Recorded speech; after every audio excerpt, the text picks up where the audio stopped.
तो देखिए, बांग्लादेश में जो अभी आरक्षण को लेकर मुद्दा गरमाया, शेख हसीना ने वहां पर इस्तीफा दिया, उसके बाद भारत में क्या कुछ हलचल है। भारत में केंद्र सरकार ने सर्वदलीय बैठक बुलाई है।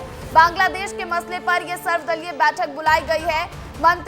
विदेश मंत्री एस जयशंकर जानकारी देंगे और पार्लियामेंट की एनेक्सी बिल्डिंग में ये बैठक होनी है। तो देखिए, केंद्र सरकार ने सर्वदलीय बैठक बुला ली है। सभी दलों को अवगत कराना जरूरी है कि आखिर बांग्लादेश में क्या चल रहा है और इस मसले से भारत को क्या नुकसान हो सकता है, भारत पर इसका क्या असर पड़ सकता है। इसीलिए सर्वदलीय बैठक बुलाई गई। विदेश मंत्री एस जयशंकर इसके बारे में पूरी जानकारी देंगे। पार्लियामेंट की एनेक्सी बिल्डिंग में यह बैठक होनी है और बांग्लादेश के हालात पर भारत सरकार की पूरी नजर है। इस खबर पर अधिक जानकारी के साथ हमारे सहयोगी अमृत तिवारी फोन कॉल पर जुड़ गए हैं। उनका रुख करते हैं सीधा।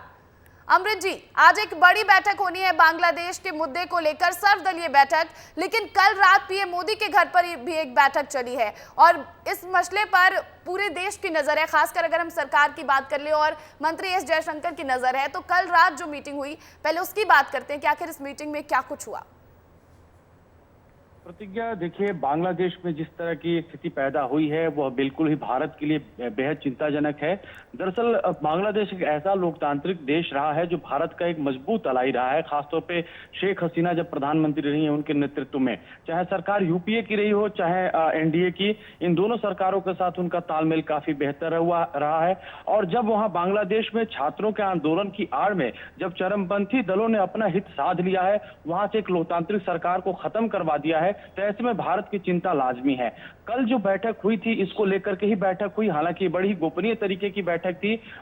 उसके पहले दिन में भी बैठक हुई थी, जिसमें से सेना के चीफ थे, रॉ चीफ थे और इसके अलावा एनएसए डोवाल थे, इनके साथ भी बैठक हुई। और इस बैठक में नो डाउट इसी बात को लेकर के जो जानकारी मिल रही है, ये दिया जा रहा है कि क्या शेख हसीना को भारत में रुकने का अवसर दिया जाए या फिर वो किसी दूसरे देश में जहां जाना चाहती है वो जाए।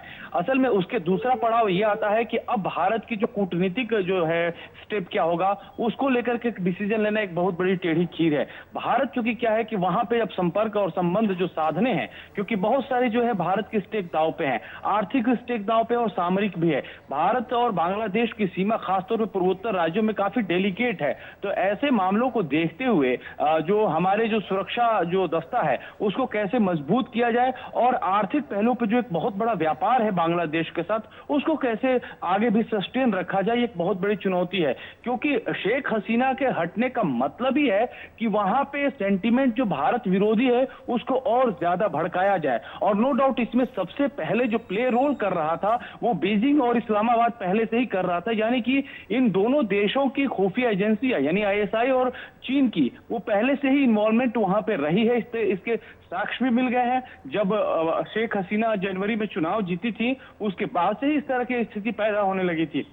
अब आज जब सर्वदलीय बैठक होगी तो नो डाउट एस जयशंकर इस पूरे मामले को ब्रीफ करेंगे कि भारत सरकार इस पूरे मामले को कैसे जो है टैकल कर रही है, कैसे आगे प्रोसीड कर रही है और इसको जो है विपक्षी दलों से राय मशवरा भी दिया जाएगा। अमृत, आप बता रहे हैं कि चाहे वो यूपीए की सरकार रही हो भारत में या एनडीए की सरकार है, दोनों के साथ अच्छे रिश्ते रहे हैं बांग्लादेश के, तो अभी जब तख्ता पलट हुआ है तो इसका भारत पर कितना असर पड़ेगा, कैसे ये असर देखने को मिलेगा भारत में?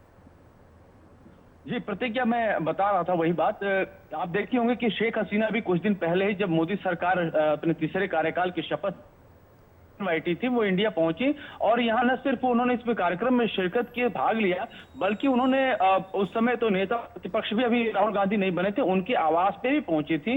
वहां सोनिया गांधी और प्रियंका गांधी से भी मुलाकात की। यानी कि उनके जो संबंध, निजी संबंध कहा जाए तो गांधी परिवार से भी काफी बेहतर रहे थे, कांग्रेस के कार्यकाल में भी काफी बेहतर रहे थे। तो जब उनके पिता शेख मुजीबुर रहमान की जब उनको फांसी दी गई थी बांग्लादेश में तख्ता पलट के दौरान, तब इंडिया और यहाँ की सरकार ने काफी अहम रोल प्ले किया था वहां शांति स्थापित करने में। चाहे मुक्ति वाहिनी को खड़ा करना हो, चाहे बांग्लादेश को आजादी दिलानी हो, उन सारे मामलों में भारत का रोल काफी अहम रहा है। बिल्कुल बिल्कुल अमृत जी, लेकिन अब जो तख्ता पलट हुआ है, अब देखना है कि भारत अब क्या रोल प्ले करने वाला है और अब वहां पर बांग्लादेश में क्या होता है, इसका असर कैसे भारत पर पड़ता है। और जो बैठक आज होनी है, ये अहम बैठक है, इस बैठक में क्या कुछ रणनीति बनाई जाएगी, इस पर भी हमारी नजर होगी। बहुत बहुत शुक्रिया अमृत, तमाम जानकारी के लिए आपका।